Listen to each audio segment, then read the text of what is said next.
of a dozen ships to go through our naval blockade, and so we're also honoring our end of the early part of the agreement. On the military side, a couple of things that are still true and will be true whether the Iranians comply with the rest of the deal or not. Number one, their nuclear program has been completely destroyed. Their capacity for enrichment, the facilities at which they were using to develop enrichment and develop a potential nuclear weapon, those facilities are still destroyed. Their conventional military is still destroyed. Their capacity to threaten their neighbors is still largely gone. And now we see whether they are willing to comply with the next step of the president's peace plan. As you all know, the part of the peace plan, the part of this MOU that I think have been most misrepresented by certain parts of the media is the idea that the Iranians get all these benefits. You will hear things about $300 billion or $24 billion or this or that number of money or amount of money. And the simple fact is that the only way the Iranians get any of those resources, not a single penny, by the way, from the United States of America under any circumstances, but the only way that they would ever get any benefit of the bargain is if they comply fully and change their behavior. And so you really have a win-win situation for the United States of America. If the Iranians don't change their behavior, their military and their nuclear program is still destroyed. If they do change their behavior, then they are going to have a transformative relationship with the Middle East, and the Middle East will have a transformative relationship with the people of Iran. That's a win for the American people and for the President of the United States, regardless of which option the Iranians ultimately choose. We obviously want them to choose the right option. The interesting thing about their system, and I think it's important for the American people to appreciate this point in particular, is that there are real divisions within their country about how exactly to proceed. And what we've seen over the last couple of months is that the pragmatists within the Iranian system, the people who really do want to transform their relationship with the Middle East and with the world, those people are winning the argument.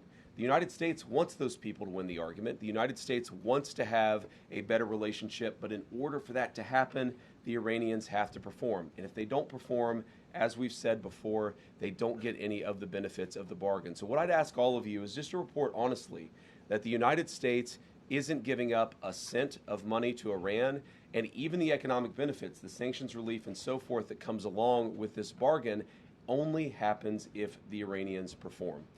So with that, I want to say thanks to all of you. It's good to be with you this morning, and I'll kick it over to questions. Let's start right over here to the right. Thank you, Mr. Vice President. I wanted to ask a follow-up on something you just mentioned. You talked about the possibility of the current Iranian leadership fundamentally changing their behavior. Do you think that the current Iranian leadership recognizes the leverage that the U.S. holds over itself economically and militarily enough to actually go forth with fundamentally changing their behavior over the long term and going about things differently? So I certainly think they recognize the leverage that the United States has over them. We've seen that in a number of our conversations. We've seen that just in their behavior over the last couple of days. They certainly recognize that the United States has great leverage. Will that ultimately lead to a change in behavior? I don't know. I've seen skeptics of the deal. People say the Iranians will never change their behavior. Well, maybe that's true, and if so, they don't get any of the benefits of the bargain. But isn't it worth trying? Isn't it worth seeing whether this incredibly weakened position that the President of the United States has put the Iranians under, whether that motivates them to change their behavior, not just vis-a-vis the West, but vis-a-vis the Middle East? And one of the interesting things about this is, the technical details of this we can, of course, get into. There are going to be any number of opinions about the negotiation, about where it's ultimately going to go. But I tend to think that you should trust the people who know the Iranians the best and who have the most to lose. What are the Gulf Arab states saying about this deal? What are they saying about this deal compared to the JCPOA in 2015? This is the Obama nuclear deal. Well, back then, they hated that deal. They felt like it empowered the Iranians to be bad actors across the region, and of course, that's exactly what happened. They were right about that. What are they saying about the president's peace deal? They're saying this is an amazingly transformative thing for the region because either way, we and the broader region win. Iran is weakened, their nuclear program destroyed, their economy in desperate straits, and if they change their behavior, big things are going to happen for Iran and for the world. If they don't, no skin off our backs. Either way, we win, and that's the way the president has set up this deal and this negotiation. Thank you, Mr. Vice Yep. President. Just a quick housekeeping question, which I think you answered in your topper, but did the 60-day period officially begin yesterday? I would say the 60-day period officially started today. It was signed late, and it may have even been signed technically, because of the time shift. I think it's signed technically today, Iran time. So yes, the deal started yesterday. We're going to start the 60-day clock today. Go ahead. Can you help us understand President Trump's shift on his stance for Iran's ballistic missile program? Initially, it was a key objective to dismantle it. Yesterday, he said it would only be fair if they had some, if the countries around Iran also had some. So when and why did that change? And will the final agreement have any restrictions on these missiles? So we destroyed a substantial number of their ballistic missiles and their ballistic missile launchers themselves. It's not just the bullets, but it's the actual gun. And that's what we were extremely effective at in destroying during the last 3 months of the campaign. All the president said yesterday is that, of course, countries don't give up the right of self-defense. Israel doesn't give up the right of self-defense if Hezbollah fires rockets or drones at Israel. The Iranians don't give up the right of self-defense in their country, but we do expect that as part of the final deal, they are not going to be able to build the kind of missiles that can broadly threaten the entire world. And that's what the President of the United States said yesterday. And look, I mean, it's very simple. You can't tell a country, whether Israel or Iran, they're not allowed to have any self-defense. That's not what the president has asked. That's not what the president has requested. But as part of the final deal, what we want to see is Iran not funding regional instability, funding regional terrorism, and of course trying to rebuild their nuclear weapons program. That's the main thing. The nuclear weapons program is destroyed. It is gone. If the Iranians decided tomorrow to build a nuclear weapon, they simply don't have the capacity in order to do that. What we're trying to ensure is they don't rebuild that capacity, not just a year from now, 2 years from now, but many, many years from now, so that our children never have to worry about a state sponsor of terrorism having a nuclear weapon. Thank you, Mr. Vice President. You were just saying that you're hoping this deal would prevent Iran in the future from getting a nuclear weapon. But from what's been put out there of the MOU, I'm curious, how does the MOU reflect that in the future Iran will not in fact get a nuclear weapon? What's stopping them from down the road, to your point, rebuilding and restarting from where we were pre the war? Well, number one, they would have to get a lot of money in order to rebuild a nuclear program. You're talking about billions and billions of nuclear infrastructure that the United States destroyed. In order for them to rebuild that program, they would have to get a lot of money. And we have them in an economic chokehold right now that we're not going to release until they fundamentally change their behavior. What would that look like? That would mean a real inspections regime. That would mean a real enforcement regime. As the MOU contemplates, that would mean the destruction of their enriched stockpile. All of these things are the sorts of steps you're going to take if you're serious about ending your nuclear weapons program. And that, again, is why I go back to this fundamental trade that's built into the deal. They need money to do anything. Their economy is in absolute dire straits. But in order for them to get any integration into the world economy, they're going to have to show us and verify for us that they are changing their behavior. And that's why the deal is set up in the way that it is. Go ahead. President Trump said yesterday that he was going to blame you if the talks with Iran go sideways. Are you worried that he's going to make you the fall guy?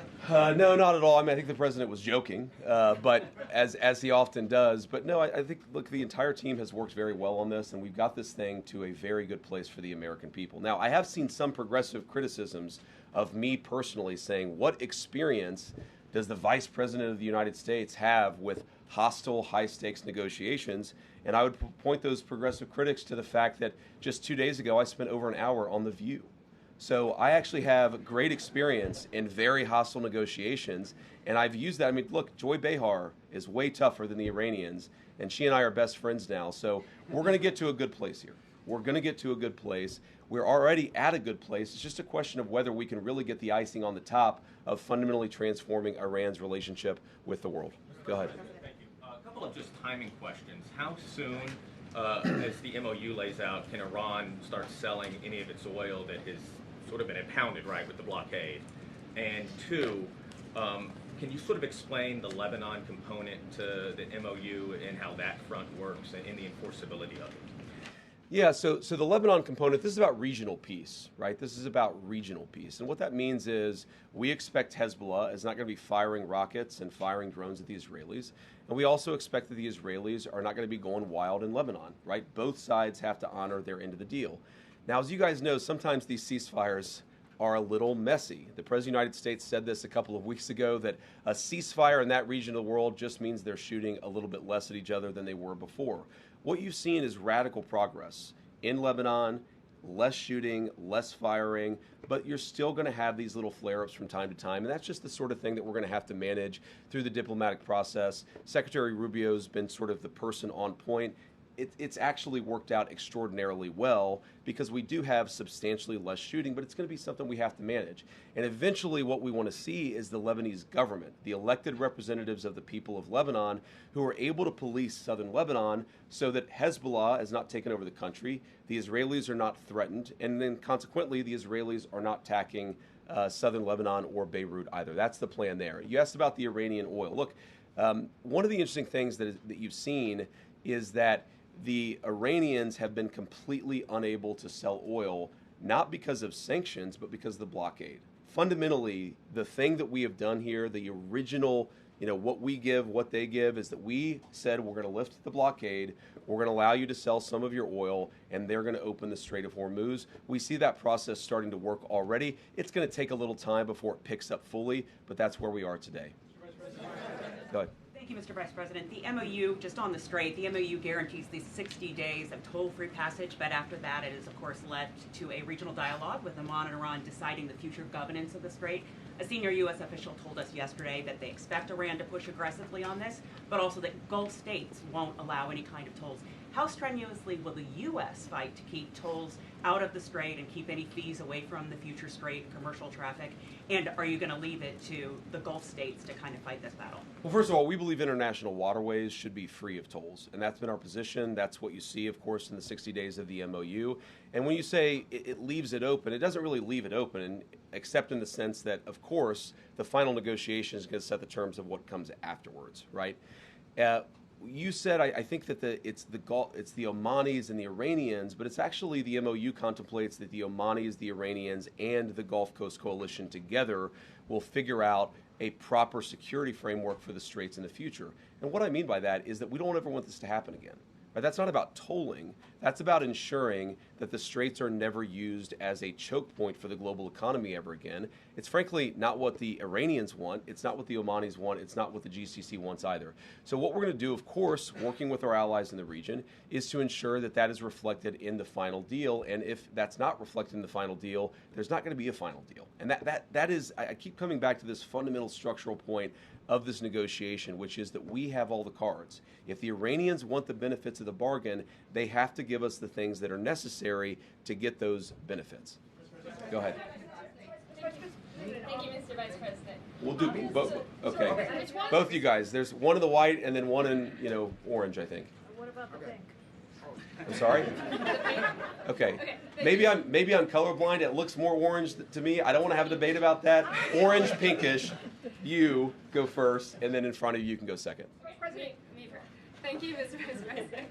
How does the points about granting some immediate waivers on sanctions, especially from the Treasury Department, how does that square with the Iran Nuclear Agreement Review Act? And are you planning on briefing Congress on this portion? Yeah, so I talked to James Braid, our head of OLA. We do plan to brief Congress very soon. I believe that they got the formal copy of the signed document this morning, and if not, they're going to get it at some point later today. We are planning a briefing. I believe right now the House is out of session, the Senate is in session, though maybe I've reversed that. But we're going to ensure that the team briefs Congress and, of course, answers their questions. We've been doing that informally, of course, talking to a number of people in Congress just over the last week. We'll keep on doing that, and we'll have a formal briefing. I won't say exactly when that will be because it depends a little bit about session schedule. Your point about the sanctions is I'll go back to what I said earlier, which is really the choke point on Iranian oil was never the sanctions.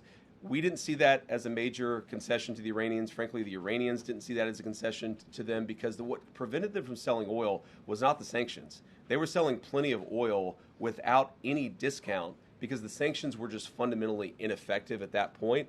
What the sanctions did do is move the Iranian financial system to sort of the shadow banking system. So by lifting the blockade, that's the significant thing that has changed. And by lifting the sanctions, we're actually going to be able to see a little bit where their financial system actually sends money and receives money. That's a real benefit to the American people, and that's really the only thing that has changed by the change in sanctions. from Oh, the... sorry, I forgot that part of the question. No, we don't think so. We actually have an opinion from OLC we feel quite confident about that, Congress does, there are certain things that require congressional approval. There are certain things that don't require congressional approval. We feel quite confident that we can temporarily lift those sanctions without going to Congress and seeking their approval on that. Apparently, there's been reports coming out of Israel that Iran is already funneling oil money to Hezbollah even before this particular MOU was signed. And how exactly is the U.S. looking at this? If we're talking about behavior on part of Iran, I mean, October 7th happened, and if there's concern that perhaps Hezbollah could end up doing some sort of attack on that scale, then how exactly are we talking about the reaction from the United States if we're talking about perhaps a humongous scale attack that actually could happen? Are we waiting for that type of attack? I mean, what exactly is a scale here?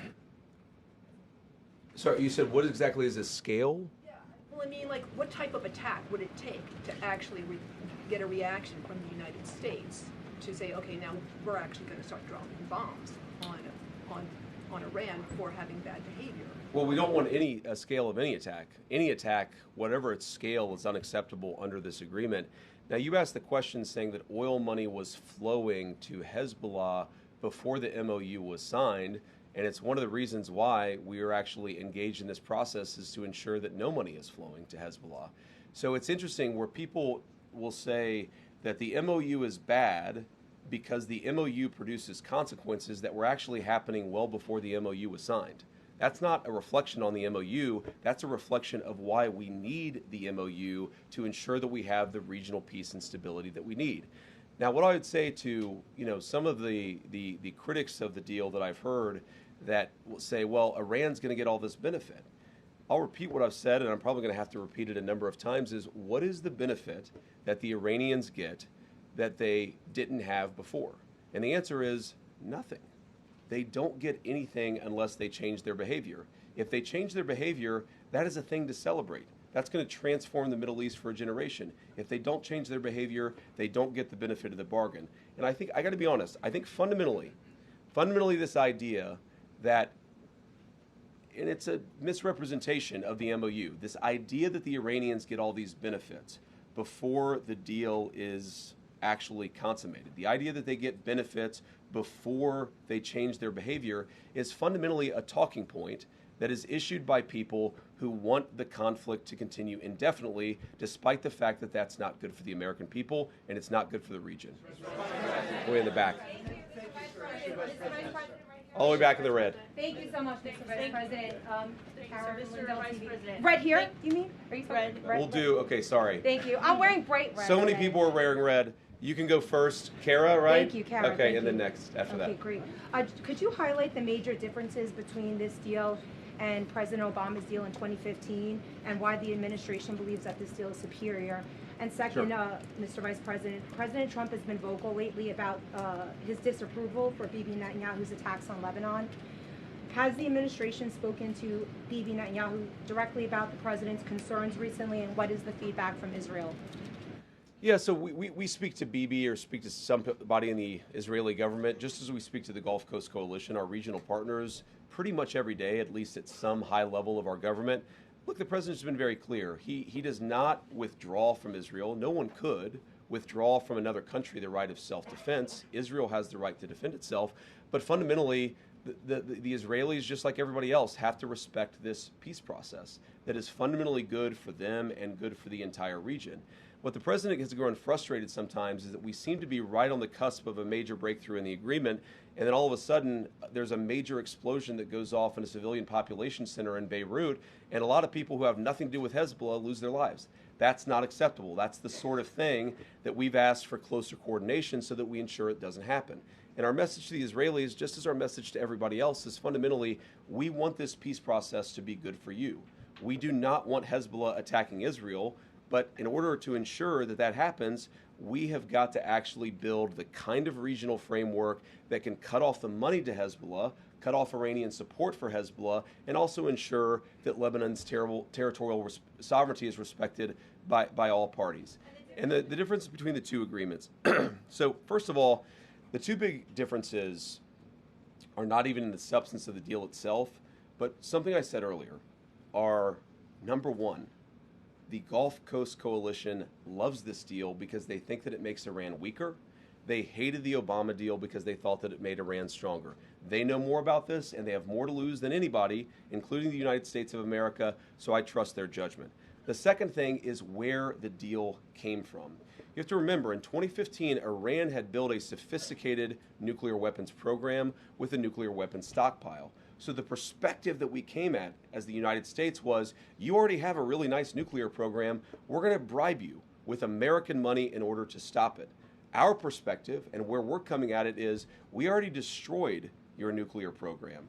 And so if you promise and show verifiable pathways to not rebuild it, then we're willing to give you some sanctions relief and things like that. So it's a fundamentally different perspective.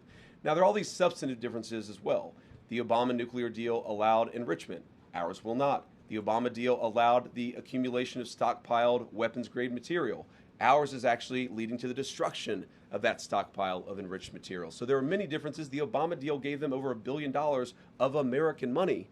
This deal gives them $0 of American money. So a lot of substantive differences, but I think the most important differences are where we're coming at it from a position of strength and the fact that our Gulf Coast partners love this deal. No, sorry. I said the other, all the way in the back. Thank you. Margaret with the Daily Wire. The president has said that if Iran doesn't behave themselves, we're going to resume military action. So what is the red line for what Iran can do before they cross that red line and we do resume military action? Well, it's going to be a holistic approach where we look at their behavior. Are they funding terrorism? Are they leading to attacks of other people? Are they trying to get centrifuges to redevelop their nuclear weapons program? There are all these questions that we're going to ask about whether they've actually changed their behavior. Do they allow the inspectors in as they have promised that they would do, or do they refuse to allow those inspectors in? A whole host of things we're going to see. We're working towards a very successful resolution of this process. But again, it takes two to tango. And what the president's just saying is that we maintain economic, diplomatic, and military leverage that nobody else in the world has. So if the Iranians want to change, great. We're going to help them. If they don't change, we still got all the cards. Thank you. Yeah. Oh, sorry. In the blue jacket. Yep. This one right here. This one right here, Mr. Vice President. That's a Navy jacket. Should we have a debate about the difference between blue and Navy? Not that guy, because you give a speech whenever you ask a question. I'm going to give her an opportunity. Hold on. Guys, you're speaking over the person who's asking the question. There's been a lot of frustrations with Americans, particularly about the gas prices. You touted the fact that they're coming down. The president has gone on through social touting this. But when should they expect to see gas reach that $3 threshold? Well, I'm not an economist, and I think even the economists would get this wrong, but the fact that you've seen gas come down about 65 cents a gallon on the national average, and the fact that you see oil prices that are basically close to where they were at the very beginning of the conflict, I think you're going to see a substantial reduction in gas prices. I'm not going to predict the exact price. If I was able to do that, I might be in a different business than politics. But we do think you're going to see significant relief at the pump on top of what we've already seen. Thank you, Mr. Vice President. You keep saying that Iran will only reap economic rewards if they comply and change their behavior. But under this deal, they are being allowed now to sell their oil freely. Again, how is that not a financial benefit? And they're being allowed to do that without making any new concrete nuclear commitments. So can you explain how is that not lopsided? Well, first of all, they've made very concrete nuclear commitments. They have committed to the destruction of the highly enriched stockpile that they have in their possession. But number two, all we've done is lift the blockade in the Straits of Hormuz. We basically returned it to where it was before the conflict. The blockade is off. We put that in after the conflict started. The straits are now open. That's not a new benefit to the Iranians. They were selling oil for many, many years, well before we ever put the blockade. We opposed that blockade. They stopped selling oil, and now we've lifted the blockade in order to promote the free flow of energy across the world. Go ahead. A U.S. official described having secured some of these quote-unquote gentlemen's agreements with Iran on certain aspects of the negotiation. So when it comes to highly enriched uranium, can you walk us through what's been secured, even in these kind of gentlemen's agreements, on how exactly they're going to get rid of the stockpile? Are there agreements on low-grade enrichment? How long is the moratorium on enriching uranium for Iran? And are any of these gentlemen's agreements written down anywhere? So some of them are written down, but fundamentally, whether they're written down or spoken, this is why we structured the deal that we did, because we don't trust words. We trust action, and we trust conduct. And so we're going to reward conduct, and we're not going to reward any words, whether they're written on a sheet of paper or not. There's a lot of discussion, the MOU, the gentleman's agreements, the final deal. Words don't matter, ladies and gentlemen. We're about verification. And so what we're going to do is to say, if they do the things that they have promised to do, they have promised not to enrich. They have promised that they would allow inspectors in to destroy that highly enriched stockpile, and then, of course, it's not usable anymore. You take it somewhere else. They promised a number of things, and that's why the deal contemplates a number of benefits if they do those things. But it doesn't do anything if they don't actually meet those promises. Go ahead. Follow up on that, sir. Go ahead. If they don't follow through with their commitment, will the U.S. go back to imposing sanctions and the blockade, or does Iran get to keep some of the concessions that it has already secured? Well, first of all, the sanctions are still on with the exception of the oil sanctions, which I talked about were no longer effective. The purpose of the oil sanctions is to drive down how much Iran is charging for a price for a barrel of oil. Those sanctions had stopped being effective. The blockade is what's effective. And again, that's the thing that has changed in accordance with them opening the Strait of Hormuz. No sanctions will come off unless they perform the benefit of the bargain, and every sanction will come back on. Like hypothetically, let's say 2 years down the road, they've done what we need to see on the nuclear program, and we release the sanctions as the deal contemplates. Then they decide they're going to start rebuilding the nuclear program. Then, of course, those sanctions are going to come back on. And that's why it's really kind of like a dial. As they dial up their good behavior, we can dial up the economic relief. If they dial down their good behavior, we can turn it off. It's the good thing about having the leverage, and it's a good thing about being the United States of America, where we just fundamentally have so much influence in the world financial system. Go ahead. Thank you, Mr. Vice President. Thank you, Mr. Vice President. Leader Thune said it's unrealistic to get the Save America Act passed by attaching it to FISA, which is what the president's looking for. Do you believe this is possible? Well, why don't we try?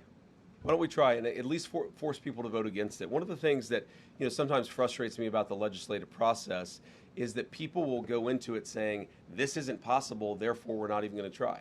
Well, let's actually see. Let's try it. And if it's not possible, then let the people put their name on it. This is also good for the American people. How many American senators know that the American people love the Save America Act because they believe in voter ID?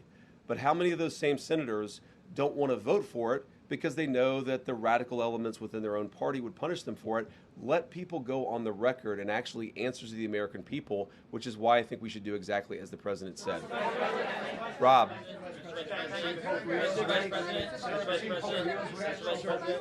Rob. Thank you very much. On Monday, we were told the MOU will be published within 48 hours. The president then said after Friday. You, I think, then said by Friday, and then it ended up being read out on a briefing call yesterday. We were told the MOU had been signed electronically on Sunday. There was an Axios report that it hadn't been. There's going to be a signing ceremony on Friday, and then it's signed at Versailles last night. Is what's going on behind the scenes as chaotic as your public messaging? Well, I don't think our public messaging has been chaotic. I think dealing with a fractured Iranian system where communication isn't great is just sometimes something that we don't fully appreciate or we don't fully understand. What really happened here is that we did sign the MOU on Sunday. That locked into the terms of the deal. What the Iranians came to us and said is, we'd like not to release the text until Friday. I don't really understand that. I wanted to get the text out immediately. But in order to be accommodating to them, we said, sure, okay, we'll wait until Friday. And then what happened over Monday, Tuesday, the president was in G7. Maybe foreign leaders were talking to the Iranians and encouraging them to do that. We were definitely saying to them, we understand your desire not to have the text out until Friday, but we live in a democratic system. The American people want to see the text of this deal. We would certainly like to get it out as soon as possible. And so they came up with having their president sign it, our president sign it, and then just releasing the text as a signed document immediately at that point. I do wonder, Rob, this is pure conjecture, I'm just guessing at this. I wonder if part of it is that they wanted to have a Persian translation a Farsi translation that they felt good about. And then, of course, once they translate it into Farsi, our State Department has to confirm that the Farsi translation matches the meaning of the English. I think that is part of what was going on here. But the text is out there now. We said that we would be transparent about it. But the reason why it went back and forth a little bit about when exactly the text would be released is just we were trying to show good faith to the Iranians who, for reasons I have no idea, cared a lot about how the text itself was rolled out. Blue tie there.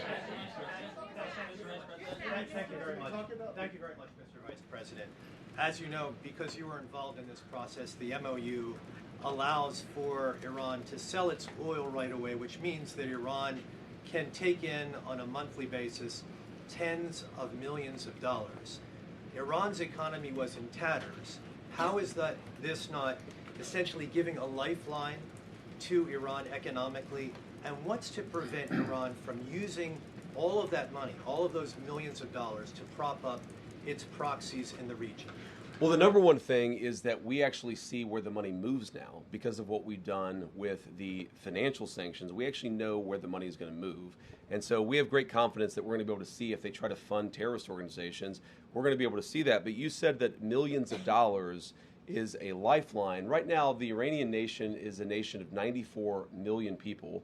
Their economy is in a free fall. They have sky-high inflation, and fundamentally, about $1 trillion of damage to their industrial base was caused over the last 3 months.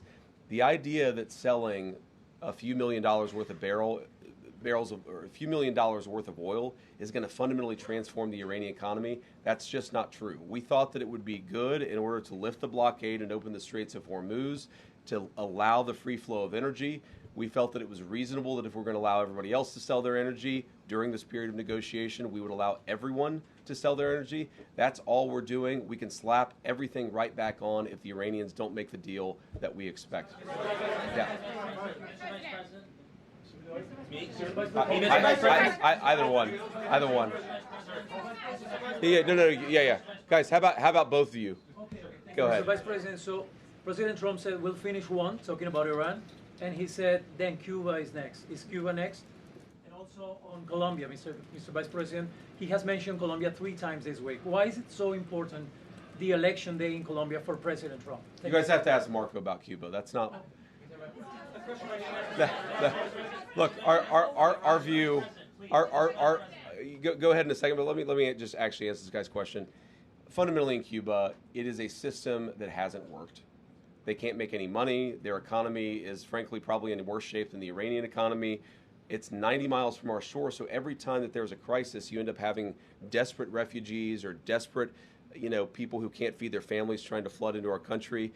We want the people of Cuba to be happy and successful. We're actually talking to the Cuban government right now about how they could change their ways to change that. We're going to see what they do, and obviously, if they do one thing, we're going to do something. If they make smart decisions, we're going to have a much better relationship with that island. Go ahead. Mr. Vice President, Vice President, thank you so much. I know that you are still not sure if you are going to run for president in 2028, but if you do not, is there anyone in particular that you would want to see run? What's your name? Stephen Kapuska, sir. I want Stephen Kapuska to run for president in 2028. Go ahead. Go ahead. Thank you, Vice President Vance. I've got 2 questions. Could you describe the status of your Switzerland trip? Are you definitely still going? What are your plans? And also, if we could drill down on frozen funds. There's been a lot of focus on oil sanctions, but on frozen funds, what's your understanding of how much money is frozen? How much of that is in the U.S.? And a senior administration official briefed some of us reporters earlier this week that there might be small antes, is what he said, like small releases of money to build trust with the Iranians early on. Could you describe that whole situation? So on the frozen funds, the amount of money, I honestly don't know. I've heard numbers north of $100 billion. I've actually heard numbers north of $200 billion. Most of it is not in United States accounts. Most of it's either in the Gulf or in Europe or somewhere else. But I don't know the exact amount of money. It's a lot. It's one of the reasons why we've had such a successful chokehold on the Iranian economy, though by not even close to the main reason. We're not releasing a single dollar of that money until the Iranians perform. And there are a number of ways they could perform. For example, let's say they actually take meaningful steps, and this could happen very quickly, to destroy that stockpile of enriched material, then we're going to have a conversation about it. But they have to perform. I've seen some reports, I don't know where this came from, that the Qataris had released billions of dollars in Iranian assets. That's just not true. It would be impossible for the Qataris to do that without our buy-in, and certainly without us seeing it. So a lot of this reporting is just fundamentally wrong. They don't get a dollar of unfrozen assets, their money, not our money, but they don't get a dollar of unfrozen assets until they actually perform under the deal. You asked about Switzerland. Our plan is to go to Switzerland. I don't know exactly when. The way that we're setting up this technical negotiation is that obviously you're going to have the political leadership involved. Excuse me. We're going to have people on the ground actually driving the technical talks, the nuclear talks. How do you destroy this highly enriched uranium? All that stuff. That you really just have to get into the nitty-gritty on. So, I plan to go to Switzerland. Exactly when, we think these technical negotiations are going to start sometime this weekend. That's still the plan, but that could change because it's not an easy country, Iran, to get out of, and so we're trying to figure out exactly when that's going to happen. I suspect this weekend, but I'm not sure. I may. It just depends on exactly when the Iranians can get there. We're trying to figure that out as we speak. But again, I suspect it will happen this weekend. We're going to find out exactly whenever the coming days. Go ahead, Ben. Well, thank you so much, Mr. Vice President. Just two questions for you. To follow up on an earlier question, Secretary Rubio said in March that the goal of this war was to, quote, to eliminate the threat of Iran's short-range ballistic missiles. You just said earlier that the military program is destroyed. U.S. intelligence estimates that Iran still retains roughly 70% of its pre-war ballistic and cruise missile stockpile. So when did the administration decide to abandon that part of the original mission? And then just second as well, moving forward, are you leading the U.S. team moving forward in terms of the negotiations? How involved will you be? Yeah, so I'm certainly planning to lead the U.S. negotiating team. But on the first question, you talked about an intelligence report that was anonymously leaked to a reporter that was not with context, and that frankly is not accurate. What has changed about the Iranian ballistics missile program is it matters much less the number of missiles they have, the number of bullets. What matters much more is the number of launchers they have, and importantly, the teams on the ground that have the capacity to launch those missiles. Their ability to launch missiles has been substantially degraded. Is it zero? No, but it's substantially degraded, and in that sense, we haven't abandoned the mission. We've accomplished that particular part of the mission. If you look at the Gulf Arab allies, and obviously the Israelis who faced a lot, the two of them together faced a brunt of these missile attacks, each of them feels substantially safer today from the Iranian missile threat than they did before. Obviously, that is something that we would like to continue. All the president said yesterday is that you can't expect any country to give up its right of self-defense. You have to have parity, and that's what the president of the United States was talking about. Go ahead. No, guys. Yeah. Leo's reaction to the MOU, the Memorandum of Understanding. I have it. What did he say? All right, okay. I'll give you the The short MOU version. Sir. Yeah, sorry. Okay. He said. Go ahead. After you. I'll give you the short version. All right. He says he welcomes the agreement between the U.S. and Iran. He says it hopes it will help strengthen mutual trust, security, and stability in the Middle East. And he also hopes that it's truly a solution to the war and that the war is really over. What do you say to the Pope, sir? My response to that is praise Jesus. I'm glad that the Pope has positive things to say about our MOU. I think that the Pope is fundamentally accurate, and it's going to be good for the entire world. But we got to keep working at it to make sure that the Iranians honor the commitments that they've made. And then yes, you in front. Go ahead.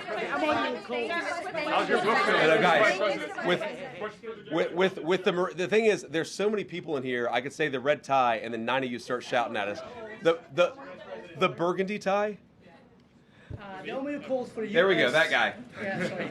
Thank you. The MOU calls for a U.S. troop withdrawal from the Gulf region tied to the final deal. Can you say whether the drawdown will affect U.S. forces past Iraq and Syria, where American troops currently help protect Kurdish-held areas from Iranian-backed militias? Okay, so the drawdown contemplated, again, this is the final deal. This is assuming that the Iranians comply, that they give us verification, that they take real substantial conduct towards this peace agreement. What we're saying is that we will withdraw troops to the pre-conflict level, meaning we're not going to keep a couple of extra aircraft carrier groups over there. The Iranians don't want that. Frankly, we don't want that either.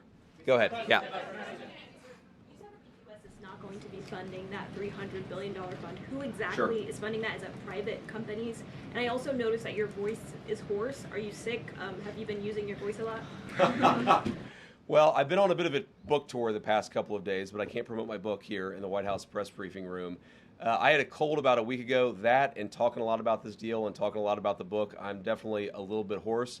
But you asked, your first question was about is funding that $300 billion. Oh, I see. So what's interesting about this is there is a great desire from the Arab world and from outside the Arab world to actually get involved in Iran if they behave properly. So, for example, let's say the United Arab Emirates, who've been a great ally over the last, not just few months, but over the last many years, let's say that they would like to invest in building a power plant.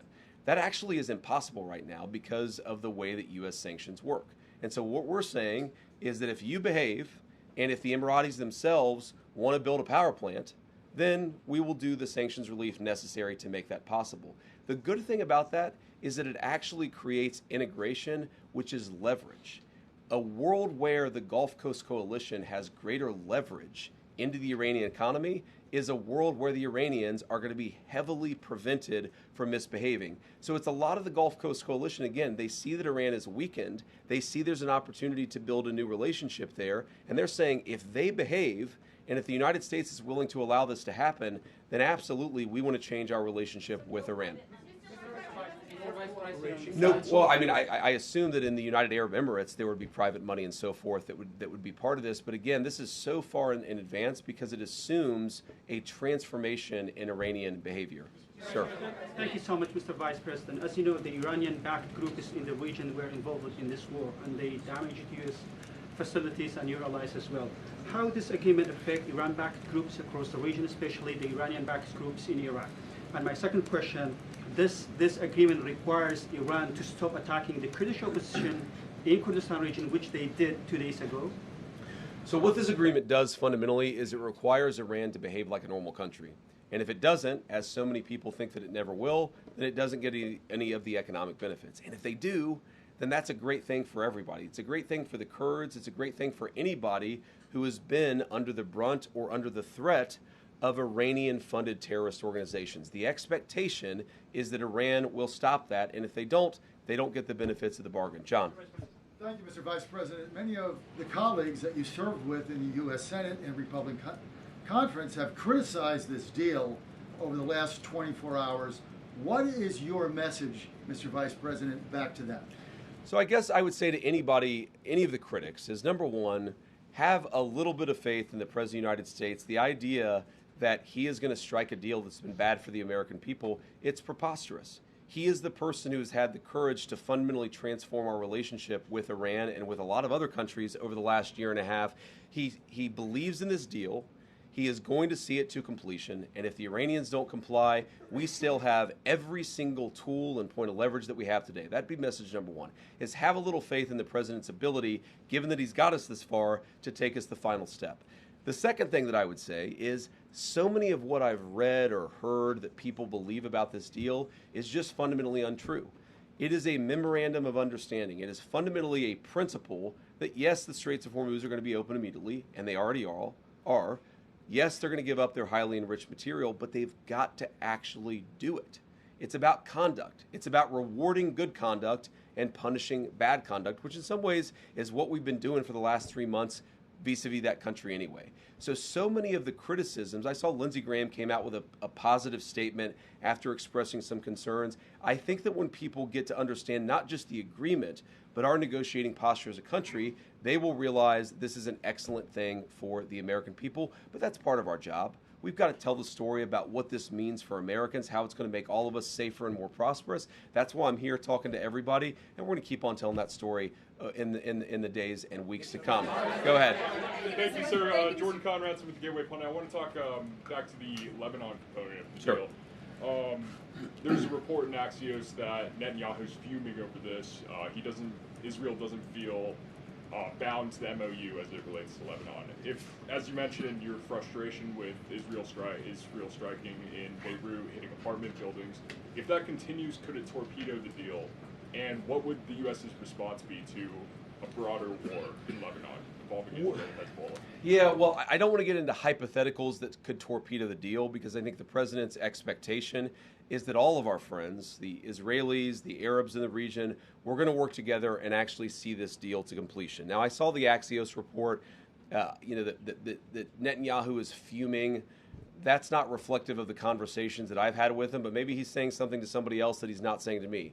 What I will say, and this does bother me, is that you've seen people within Bibi's cabinet who have come out and attacked the deal, and in some ways very personally attacked the President of the United States. And I guess my message to them would be twofold. Number one, Donald J. Trump is the only head of state in the entire world who is sympathetic to the nation of Israel at this moment in time. And he happens to be the head of state of the world's superpower. If I was in the cabinet of the Israeli government, I might not be attacking the only powerful ally that I have anywhere left in the entire world. And the second message I would give to some of those cabinet members, Bibi, to his credit, has not gone down this path, but to some of these cabinet members in Israel who are attacking the President of the United States, the other thing that I would say is that over the last 3 months, 2/3 of the defensive weapons that have protected your homeland have been built by American hands and paid for by American tax dollars. The problem for Israel is not Donald J. Trump. And anybody in Israel who thinks their biggest problem is the President of the United States needs to wake up and smell the reality of the situation that country is in. Thank you all. What have you learned about going to war against Iran?